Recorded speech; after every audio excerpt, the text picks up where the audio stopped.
সম্মানিত সুধী, দেখতেই পারছেন আমার ছোট ভাইটাকে। ওর পেনিসে র্যাশ উঠেছে 3 দিন ধরে। ইচিং ছিল পূর্বে এবং বার্নিং ছিল প্রস্রাবের পরে কিছু র্যাশ উঠে ভরে গেল।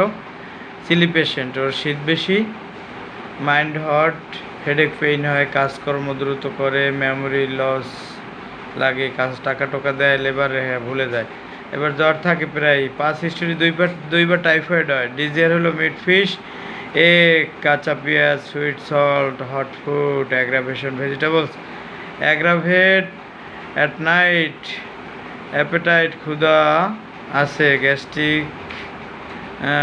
গ্যাস্ট্রিকের ওষুধ খেতে হয়, পেইন হয়, থাস, পিপাসা আছে, স্টুল ইজি, ইউরিন ইজি, এরপর বার্নিং হয়েছিল, এরপর তো চুলকানি হলো, চুলকানি নিয়ে এসেছে, tongue his, teeth spot, dream of,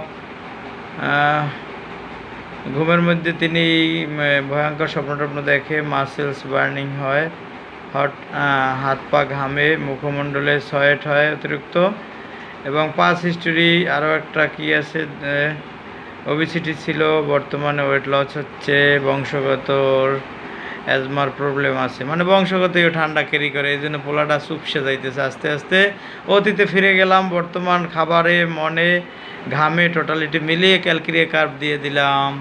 স্বাস্থ্যটা আবার চেঞ্জ হবে, প্লাস কী হবে, পূর্বে ঠান্ডাজনিত সমস্যা যেগুলি সাফার করে তা দূর হয়ে যাবে, তাই তো? এটার নামই তো হোমিও চিকিৎসা হতে পারে। টোটাল অর্গান মিলিয়ে, এবার স্কাল্প টিচিং আছে, সব দেখবে। ওই যে মাথা বলি না, মাথা দিয়ে একটা উপর নিচ যত মাথা আছে সব দূর ভালো হয়ে যাবে, তাই তো? ভালো থাকো।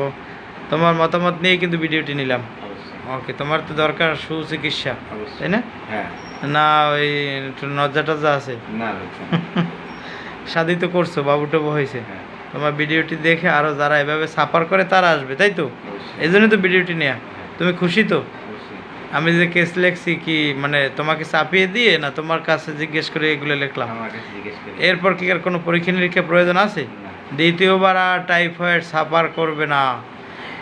নয় অন্য পেথিদের মতো যে যতদিন আছে বেঁচে 12, 14, 15, 20 বছর টাইফয়েড হলে এগুলো সাফার করতে হবে না। এগুলো রং নাথিং।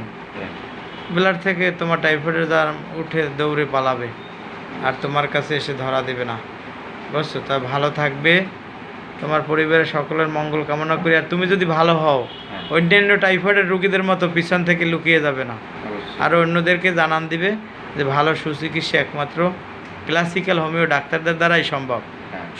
সব হোমিও দ্বারা সম্ভব না, কারণ তারা সিঙ্গেল মেডিসিন দেবে না, তারা দেবে ঝালমুড়ির মতো আরও এক গাধা। তাদের মেমোরিতে নাই যে তোমার এই ওষুধটাই তুমি ভালো হবা, তাদের মেমোরিতে এইটা যে আমি যে 2000 টাকা নিলাম, তাহলে তো 1 বস্তা মাল দিতে হইবে, না দিতে চোহে বাঁচবে। আরে মাল তো 1 ফোঁটা 1 বস্তা টাকা দিতে পারে, 1 বস্তা মালের প্রয়োজন কি? বেশি খাওয়ার দরকার আছে? মূল ওষুধ যেমন 1 ফোঁটা